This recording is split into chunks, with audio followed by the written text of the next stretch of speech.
Hello दोस्तों, मैं रुस्तम और आप देख रहे हैं नॉलेज लाइव। दोस्तों, आज हम लोग बिहार बोर्ड 8 क्लास का किसला हिंदी पढ़ेंगे भाग 3। ये क्लास 10 का नॉन हिंदी है और 8 क्लास का सभी बच्चों के लिए है। आज हम लोग चैप्टर 4 पढ़ेंगे लोग, और ये वीडियो भी 4 नंबर है ना। और इस चैप्टर का नाम है जो बाल गोविंद भगत है, और ये पूछता एग्जाम में पाठ की कौन सी विधा है, तो रेखा चित्र है। यानी बाल गोविंद भगत के जीवन का वर्णन किया गया है। और लेखक इसके कौन है? राम वृक्ष बेनीपुरी।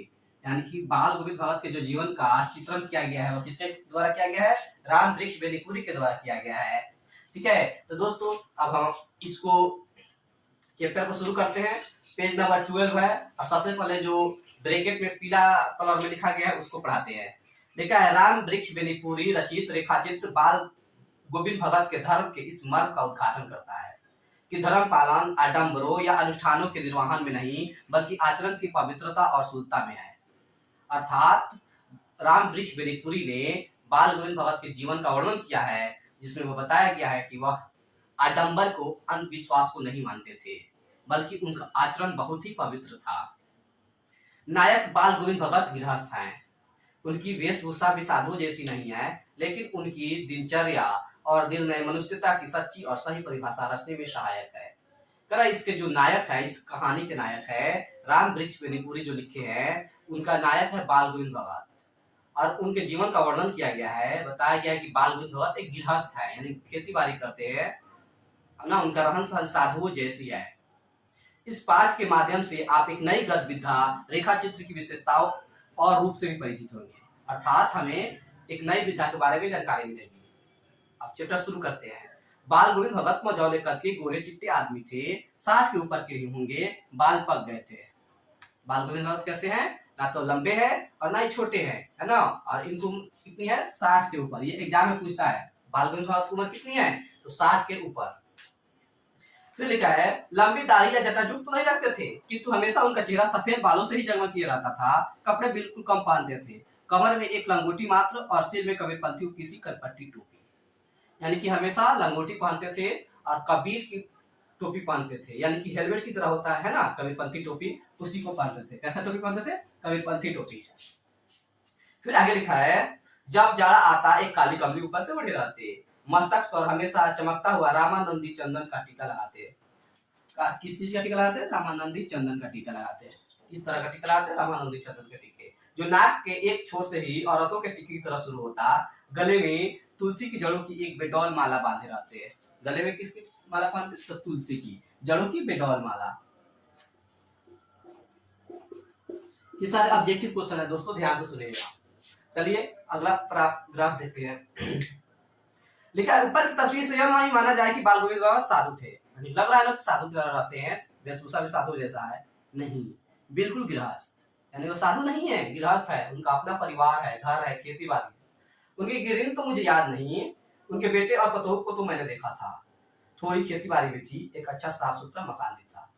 लेखक कहते हैं कि बाल गोविंद भगत की पत्नी को मैंने नहीं देखा, परंतु उनके बेटे और बहू को देखा था। उनका अपना घर था, अपना खेती बाड़ी थी, किंतु खेती बाड़ी करते परिवार रखते भी बाल गोविंद भगत साधु थे। साधु की सब परिभाषाओं में खड़े उतरने वाले, कबीर को साहब मानते थे। ये साधु की तरह रहते थे। और किसे साहब मानते थे? कबीर को साहब मानते थे। किसको? कबीर को। अभी गृहस्थ थे, कभी झूठ नहीं बोलते, खरा व्यवहार रखते, किसी को से भी दो टूक बात करने में संकोच नहीं करते, ना किसी से खामखा झगड़ा मोल लेते, किसी की चीज नहीं छूते। नहीं, कितने अच्छे हैं ना। कभी किसी से झगड़ा नहीं, कभी किसी से घमंड की तरफ से बात नहीं करते, बिना पूछे किसी वस्तु को नहीं छूते। देखा, बिना पूछे व्यवहार में लाते। हम लोग पहले इस्तेमाल कर लेते हैं, लोग बाद में पूछते हैं, लोग बताते हैं लोग कि आपका वस्तु में ले लिया। देखिए ये कितने अच्छे हैं, पहले पूछेंगे, उनसे आज्ञा मिलेगा तब जाकर के इसे लेंगे। इस नियम को कभी कभी इतनी बारीकी तक ले जाते हैं कि लोगों को कौतूहल होता है। लोग कहते हैं ले जाइए ना, बाद में क्या पूछते हैं। ये कभी वह दूसरे के खेत में शौच के लिए भी नहीं बैठते। वह गृहस्थ, लेकिन उनकी सब चीज साहब की थी। अपना खेती बाड़ी है, लेकिन सब कबीर को देते हैं। जो कुछ खेत में पैदा होता सिर पर लाद कर पहले उसे साहब के दरबार में ले जाते, जो उनके घर से 4 कोस दूर पर था। यानी कि जो कबीरपंथी मठ था वह कितने कोस दूर पर था? 4 कोस पर था। और ये अपने खेत में अनाज हुआ है, सर पे लाद करके ले जाकर कबीरपंथी मठ में दे देंगे। एक कबीरपंथी मठ से मतलब वह दरबार में भेंट रूप में रख लिया जाता और प्रसाद रूप में जो उन्हें मिलता उसे घर लाते और उसी से गुजर चलाते। यानी कि कबीर के दरबार में सभी अनाज रख लिया जाएगा, इनको थोड़ा सा निकाल कर दिया जाता, ये लाते थे, उसी से साल भर चलता था। इन सब के ऊपर तो मैं मुग्ध था, उनके मधुर गान पर जो सदा सर्वदा ही सुनने को मिलते। कबीर के वे सीधे साधे पद जो उनके कंठ से निकलकर सजीव उठते। यानी कबीर को सार मानते थे, इसीलिए उनके पदों को ही गाते थे, हमेशा गाते थे। शुरू होता है अब इनके गाना। पेज नंबर 12 का आखिरी पैराग्राफ है। आषाढ़ की रिमझिम है, समूचा गांव खेतों में उतर पड़ा है, कहीं हल चल रहे हैं, कहीं रोपनी हो रही है, धान के पानी भरे खेतों में बच्चे उछल रहे हैं, औरतें कलेवा लेकर मेड़ पर बैठी हैं।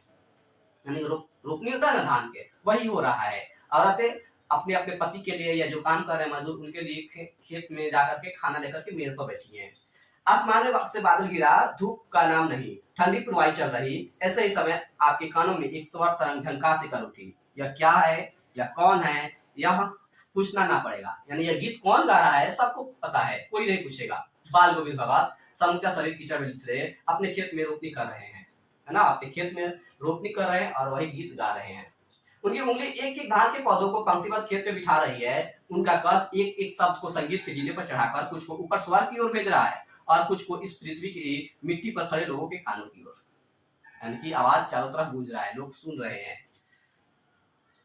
बच्चे खेलते हुए झूम उठते हैं, मेड़ पर खड़ी औरतों के होंठ कांप उठते हैं। यानी कि औरतें भी उनके गीत को दोहराती हैं, है ना, वे भी गुनगुनाने लगती है। हलवाइयों के पैर ताल से उठने लगते हैं, रोपनी करने वालों की उंगलियां एक अजीब क्रम में चलने लगती है। बाल गोविंद भगत का यह संगीत है या जादू। यानी कि म्यूजिक सुन करके जैसे लोगों को खुशी होती है, उसी तरह से उनके गानों को सुन करके लोग उत्साहित होते हैं और काम करते हैं। पेज नंबर 13 का दूसरा पैराग्राफ है।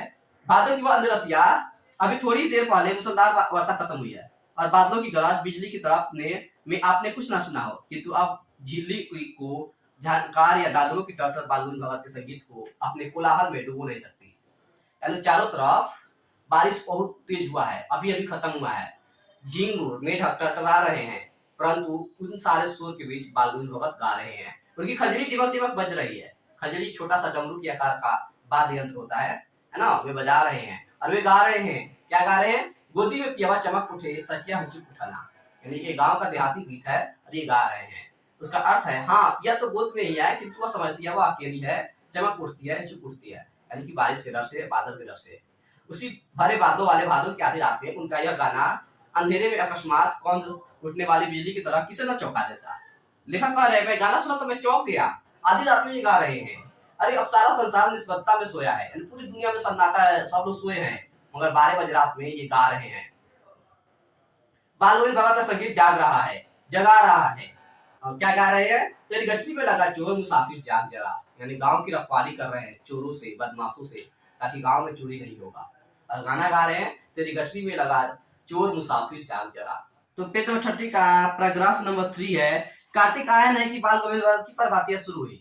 यानी वो क्या करते थे? सुबह में उठ करके गाना शुरू करते थे, जो फागुन माह तक चलता था। लेकिन इन दिनों वह सवेरे ही उठते, न जाने किस वक्त जा करके वह नदी स्नान को जाते, गांव से 2 मील दूर पर।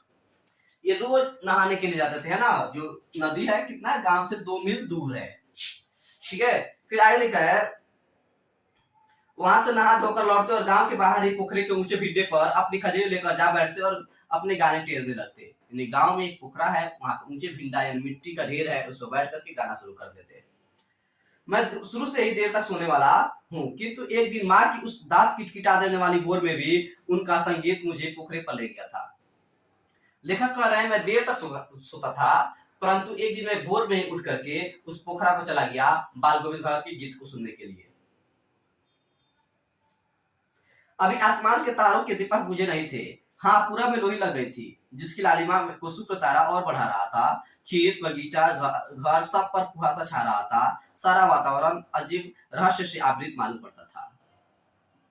लेखक कह रहे हैं कि सुबह में हल्का हल्का शीत गिर रहा था, आकाश में भी तारे दिखाई दे रहे थे, पूरब में लालिमा लग चुकी थी सूरज निकलने की, है ना। उस मनमोहक समय में, है ना, उस रहस्यमय वातावरण में एक कुश की चटाई पर, उसके घास का नाम है ना, घास की चटाई पर पूरा मुंह काली कमली ओढ़े बाल गोविंद भगत अपनी खजरी लिए बैठे थे। उनके मुंह से शब्दों का तांता लगा था, लगातार शब्द निकल रहे थे, गाना गा रहे थे। उनकी उंगलियां खंजरी पर लगातार चल रही थी।